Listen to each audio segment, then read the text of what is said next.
고수익의 해외 취업, 월급 1,000만 원에 숙식 제공과 항공권까지 지원하는 조건이라면 누구나 한 번은 솔깃할 것 같은데요. 이런 달콤한 제안 뒤엔 우리가 상상할 수 없는 현실이 기다리고 있었습니다. 2025년 7월 17일 경북 예천에 사는 22살 대학생 박 씨는 가족에게 해외에서 열리는 박람회를 다녀온다는 말을 남기고 출국했습니다. 평범한 청년의 평범한 해외여행처럼 보였지만 대학생 박 씨는 출국 3주 만에 온몸이 보라색 피멍으로 가득한 시신으로 발견되었습니다. 캄보디아 경찰이 밝힌 사망 원인은 고문에 의한 심장마비라는 너무도 충격적인 이유였습니다. 이런 일이 이 청년에게만 일어난 일일까요? 외교부 자료에 따르면 캄보디아 내 한국인 납치 신고 건수가 폭발적으로 증가하고 있습니다. 2022년에는 단 1건이었던 납치 신고가 2023년에는 17건으로 늘어났고 2024년에는 무려 220건으로 급증했습니다. 그리고 2025년 8월까지만 해도 이미 330건을 넘어섰습니다. 캄보디아 한인회 회장의 증언에 따르면 작년 범죄 조직에서 탈출한 사람들을 한국으로 돌려보낸 게 200명 정도 되고 올해는 벌써 400명이 넘었다고 하네요. 주 캄보디아 한국 대사관에 접수된 납치 감금 피해 신고만 이 정도이고 신고조차 하지 못한 사람들까지 합치면 실제 피해자는 훨씬 더 많을 겁니다. 이렇게 심각한 상황에서 정부는 2025년 10월 10일 뒤늦게 대응에 나섰습니다. 캄보디아 수도 푸놈펜에 대한 여행 경보를 특별 여행주의보로 상향 조정한 겁니다. 거기다가 시아누크빌, 캄포추 보코산 지역 등 11개 지역에도 특별 여행주의보가 발령됐습니다. 외교부는 긴급한 용무가 아니면 방문을 취소하거나 연기하라고 당부했죠. 그렇다면 도대체 왜 이렇게 많은 한국 청년들이 캄보디아로 가는 걸까요? 그 해답은 바로 돈 때문입니다. 대부분의 피해자들은 텔레그램이나 온라인 구직 사이트를 통해 접근합니다. IT 관련 업무, 월 800만원에서 1,500만원 보장, 숙식 제공, 항공권 지원. 이렇게 파격적이고 매력적인 조건을 내세운 구직 게시글이 올라오는 거죠. 시아누크빌에서 구조활동을 하는 오창수 선교사의 증언에 따르면 여기 오는 대부분의 젊은 친구들은 동남아에 가서 한 달에 1,000만원을 벌 수 있다는 말에 유혹당해서 오는 경우가 많다고 합니다. 그리고 이제는 수법이 점점 더 교묘해져서 캄보디아까지 서류만 운송해주면 큰 돈을 주겠다. 또는 함께 여행 갈 사람 구합니다. 비행기표랑 여행 경비는 모두 제공합니다. 심지어 태국이나 베트남을 경유해서 캄보디아로 들어오게 하는 우회 루트도 생겼다고 합니다. 범죄 조직은 언론의 보도를 학습하면서 수법을 계속 업그레이드하고 있는 거죠. 이런 범죄의 모집책들이 대부분 한국인이라고 합니다. 같은 한국 사람이 자국민을 팔아넘기는 거죠. 이렇게 소가 캄보디아 푸놈펜 국제공항에 도착한 청년들에게 조선족을 포함한 중국 조직원들이 마중을 나오고 친절하게 차로 안내를 합니다. 하지만 차에 타자마자 청년들을 구타하고 여권과 휴대전화, 금품을 모두 빼앗아 웬치라고 불리는 대규모 범죄 단지로 끌고 갑니다. 웬치는 캄보디아어로 범죄 단지, 특히 보이스피싱 범죄 조직 근거지를 뜻합니다. 푸놈펜, 시아누크빌, 캄포추 보코산 등에 밀집해 있죠. 캄보디아 정부가 관광 유치를 위해 대규모로 조성한 빌라나 리조트를 범죄 조직들이 아지트로 삼은 겁니다. 높은 담과 총으로 무장한 경비가 지키는 거대한 아파트 단지 정도이지요. 이렇게 범죄 단지에 도착하면 피해자들은 보이스피싱, 로맨스 스캠, 주식 리딩방 사기 등 온라인 범죄에 투입됩니다. 만약 범죄 가담을 거부하면 우리가 상상할 수 없는 고문이 시작됩니다. 주검으로 발견된 22살의 박 씨와 함께 감금되어 있다가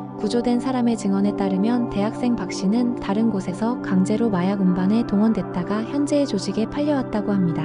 인신매매가 실제로 벌어지고 있다는 뜻이죠.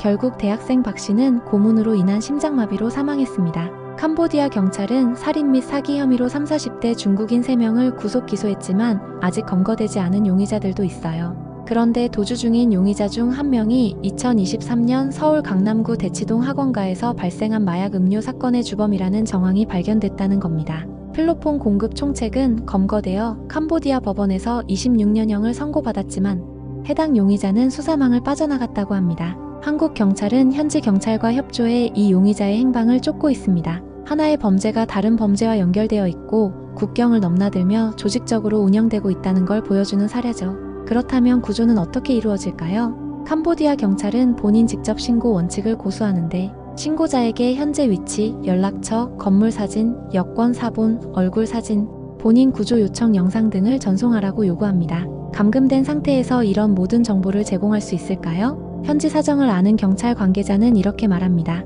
과거 대사관이나 가족들 신고로 출동하면 피해자들이 나는 감금된 게 아니다. 여기서 계속 돈을 벌 것이다 라고 나오는 경우가 많다고 합니다. 또한 친구를 부르면 풀어주겠다고 해서 지인을 끌어들인 뒤 탈출하는 사례도 있다고 합니다. 공공연하게 알 수 있는 상황에서 불법을 저지르고 있는데 캄보디아 경찰들은 이런 범죄 단지들을 왜 단속하지 않는 걸까요? 아마도 현지 범죄 조직과 캄보디아 당국의 유착 가능성이 전혀 없다고 할 수 없겠죠. 이런 위험한 상황 속에서도 묵묵히 구조활동을 펼치는 사람이 있습니다. 바로 시아누크빌 교민회장이자 선교사인 오창수 선교사는 올해만 50명 가까이 구조했습니다. 작년에도 30-40명을 구했다고 하니 2년간 거의 100명에 가까운 청년들을 구출한 셈이죠. 공권력이 없는 상태에서 청년들을 구조하는 일은 주로 한밤중에 이루어집니다. 선교사의 얼굴과 이름은 중국 조직들에게 이미 노출되어 있어서 위협도 받고 있다고 하죠. 하지만 웬치 안에 잡혀 지옥 같은 삶을 살고 있는 청년들을 생각하면 구조를 멈출 수 없다고 합니다. 그렇다면 왜 중국 범죄 조직들이 특히 한국인을 노리는 걸까요? 다른 동남아 국가 사람들보다 한국인이 보이스피싱 수익을 잘 내기 때문에 한국 사람들의 몸값이 비싸다고 합니다. 중국 범죄 조직들이 캄보디아에 집중하게 된 배경은 경찰 내부의 부패 때문에 감시가 취약한 캄보디아로 범죄 조직이 몰려든 겁니다.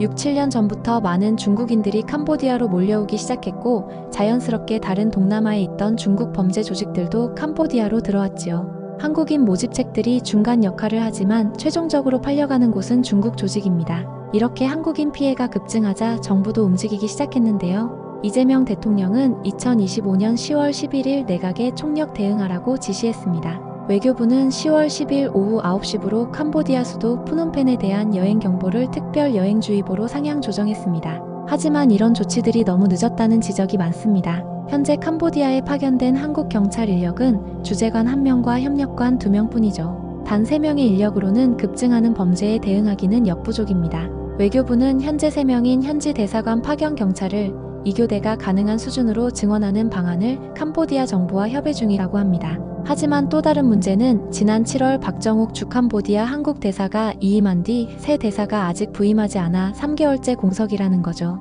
한국인 납치 사건이 폭발적으로 증가하는 중요한 시기에 대사 자리가 비어 있다는 건 말이 안 되는 상황입니다. 푸놈펜에 있는 캄보디아 한인회장을 비롯해 많은 교민들과 한국 대사관에서도 수년 전부터 코리안 데스크 설치를 요청해 왔지만 캄보디아 정부는 응답하지 않았다고 하네요. 캄보디아 정부가 원치 않고 있는데 이것은 범죄 조직과 유착되어 있을 가능성을 배제할 수 없는 이유입니다. 피해자들은 돈 때문에 오는 경우가 많은데 일부는 범죄인 줄 알고도 오는 경우도 있다고 합니다. 캄보디아 교민들도 처음에는 불쌍하다고 생각했지만 점점 사건들이 벌어지면서 교민들 사이에서는 불법 범죄에 가담하는 것을 알고 와서는 안 좋은 일을 당하니까 피해자 코스프레를 한다는 인식이 생겼습니다. 실질적으로 캄보디아에서 벌어지는 사건의 진짜 피해자는 캄보디아에 살고 있는 일반 보편적인 교민들인 거지요. 물론 진짜 속아서 간 사람들도 많습니다. 하지만 일부는 쉽게 돈 벌 수 있다는 생각에 범죄인 줄 알면서도 참여하는 겁니다. 우리가 잘 알고 있는 전 베트남 축구대표팀 감독 박항서도 납치 위기를 겪은 적이 있다고 합니다. 아내와 캄보디아로 여행을 갔다가 공항에서 택시를 타려고 두리번거리고 있으니 한 젊은 친구가 손을 흔들면서 다가왔다고 합니다. 택시에 타자마자 분위기가 이상했고 기사가 자꾸 지갑을 보며 한국 돈과 베트남 돈을 바꾸자고 해서 이상하다는 생각이 들었다고 합니다. 그런데 더 무서운 것은 집 가는 길이 아닌 산길로 빠졌다는 거죠. 비포장 도로를 계속 달려 공터에 차를 세우니 10여 명의 사람들이 앉아 차를 마시고 있었는데 그 중에 누군가가 미스터 박항서?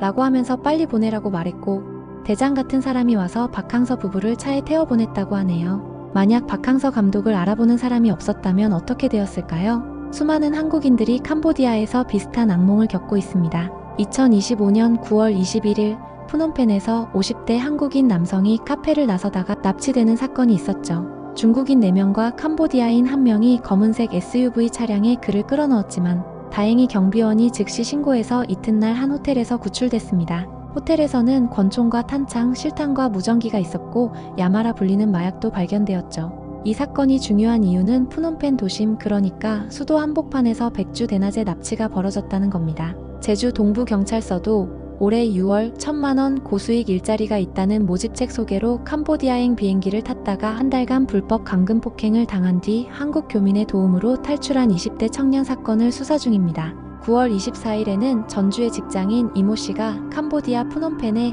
5박 6일로 여행을 갔다가 연락이 끊긴 뒤 현지 병원 중환자실에서 혼수 상태로 발견되는 일도 발생했습니다. 경찰은 이 씨 역시 납치 범죄에 연루됐는지 여부를 수사 중입니다.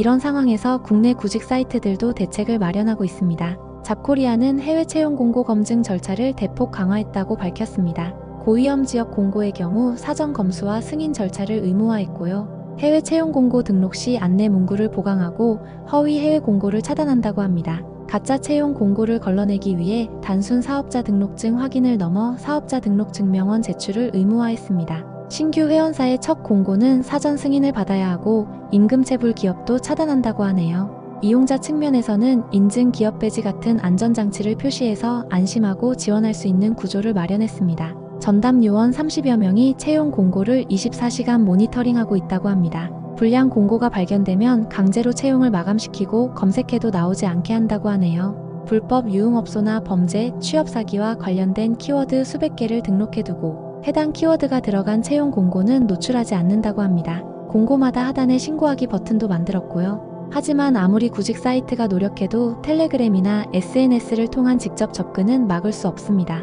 결국 구직자 본인이 주의해야 합니다. 하루 20만원 보장 같은 고액 아르바이트 공고는 의심해야 하고요. 존재하지 않는 기업명이나 유명 기업을 사칭하는 경우도 많으니 직접 확인해야 합니다. 사실 이런 문제는 캄보디아만의 문제가 아닙니다. 골든 트라이앵글 지역, 즉 미얀마, 라오스, 태국 접경 지역에서도 똑같은 일이 벌어지고 있습니다.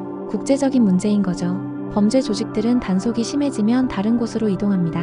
중국과 베트남에서 단속이 강화되자 캄보디아로 왔고요. 미얀마와 라오스에서도 단속이 시작되자 다시 캄보디아로 집중되고 있는 겁니다. 경찰 내부 부패로 감시가 취약한 곳을 찾아 이동하는 거죠. 이런 패턴을 보면 한 나라만의 대응으로는 해결이 어렵다는 걸 알 수 있습니다. 국제적인 공조가 필요한 이유입니다. 처음에 소개했던 22살 대학생의 시신은 2달째 푸놈펜의 한 사원에 안치되어 있습니다. 경찰은 10월 중 캄보디아의 경찰관을 파견해 부검을 진행할 계획이라고 했습니다. 8월에 사망했는데 10월에야 부검을 한다는 게 말이 됩니까? 유가족의 심정은 어떨까요? 외교부는 빠른 시일 내 부검과 국내 시신 운구가 이루어질 수 있도록 캄보디아 측과 계속 협의할 것이라고만 밝혔습니다. 하지만 이미 너무 많은 시간이 흘렀습니다. 무엇보다 우리 정부가 해야 할 일은 3개월째 공석인 캄보디아 대사 자리를 빨리 채워야겠죠. 현지 경찰 인력도 대폭 증원해야 합니다. 3명으로는 급증하는 범죄에 대응할 수 없습니다. 코리안 데스크 설치를 위해 캄보디아 정부를 더 강하게 압박해야 합니다. 필요하다면 외교적, 경제적 수단도 동원해야 하는 거죠. 신고 절차 간소화도 캄보디아 측에 계속 요구해야 합니다. 감금된 상태에서 모든 자료를 준비하라는 건 불가능하니까요. 하지만 이런 정부의 대응만으로는 부족합니다. 나 스스로가 나를 지켜야 하겠죠. 범죄 조직은 우리의 생각보다 훨씬 조직적이고 잔인합니다. 그리고 쉽게 돈을 벌 수 있다는 생각은 버려야 합니다. 범죄 조직에 한번 걸려들면 빠져나오기가 매우 어렵습니다. 구조가 되더라도 정신적, 육체적 후유증이 평생 남을 거예요. 처음에는 속아서 갔지만 살기 위해 범죄에 가담하게 된다면 피해자가 아닌 가해자가 될 수 있다는 사실을 명심해야 합니다. 캄보디아는 아름다운 앙코르와트가 있는 관광지였지만 지금은 범죄의 도시로 변해버렸죠. 하지만 오창수 선교사 같은 분들이 위험을 무릅쓰고 우리의 청년들을 구하기 위해 노력하고 있습니다. 고수익이라는 달콤한 유혹 뒤에는 고문과 죽음이 기다리고 있습니다. 여러분의 소중한 사람을 지켜주십시오. 그리고 이 영상을 주변에 널리 공유해주시면 한 사람이라도 더 이런 범죄로부터 보호할 수 있지 않을까요? 구독과 좋아요 부탁드립니다.